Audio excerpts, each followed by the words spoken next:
Hello everyone and welcome back to my YouTube channel. My name is LeVitch and I'm 24 years old. I came to Turkey with my partner almost 2 years ago. Since 2018, in which United Nations agency was closed in this city and all the stuff related to refugees was put under the responsibility of immigration office, which unconditionally hardened the process a lot. We had to wait like 3 months for our passports to be expired. Before the agency was closed, you could just simply come here and apply for the refugee Turkish ID card and they would give it to you right away. But unfortunately, this is no longer an option and the process is way different. After your passport is expired, you have to go to the immigration office and apply for refugee Turkish ID card, in which they will appoint you to a two-section interview. In the first part of the interview, you will be asked about your previous situation in your own country and the reason that you left. And after the interview is done, you will receive a temporary Turkish ID card, which is not the ID card that the Turkish people have. It has a different shape, different color.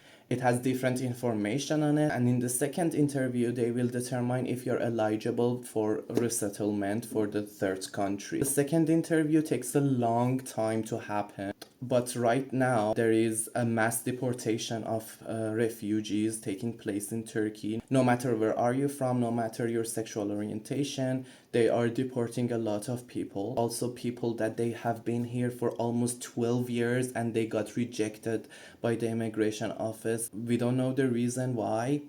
And to be honest, it's very scary for us. Before you are interviewed for the first time, you will be given just a piece of paper with the date of your interview on it.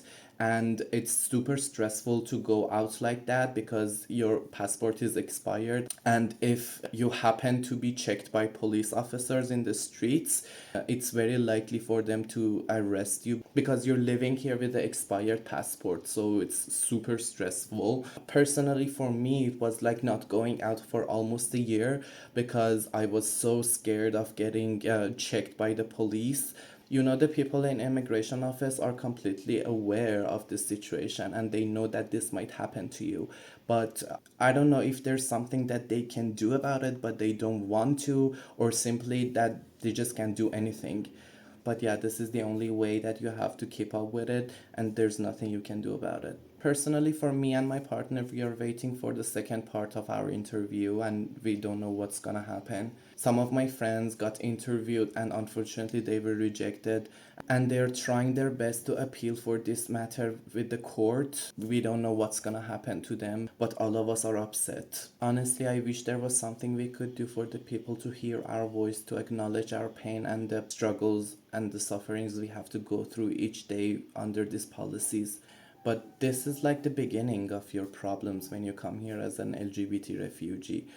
You have a ton of problems like opening a bank account, finding a house, registering for water, electricity, and gas subscription. Everything is kind of locked to you unless you have a Turkish person who is willing to be your guardian. But unfortunately, no one is willing to do that. All of these problems are so huge that it's not for everyone to take. We knew a girl that she decided to take her own life by throwing herself from a building, and that was super devastating and sad to see.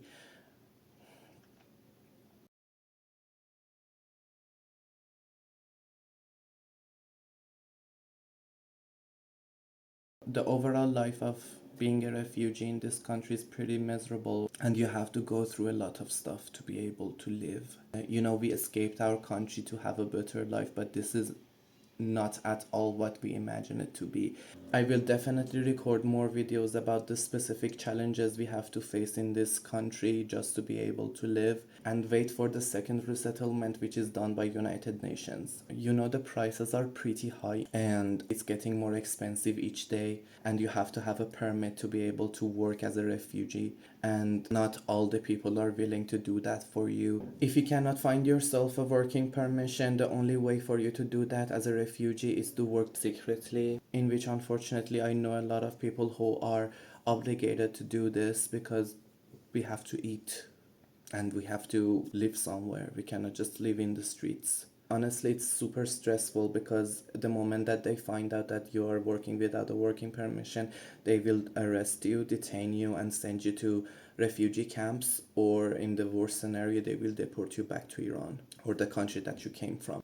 So, yeah, this is how we must keep up with our lives as Persian LGBT refugees. I hope this video had the information that you might need it, and I hope it reaches the right person. Please let me know if you want me to talk about a specific subject or other aspects of living as an LGBT refugee. If you liked this video, please don't forget to like.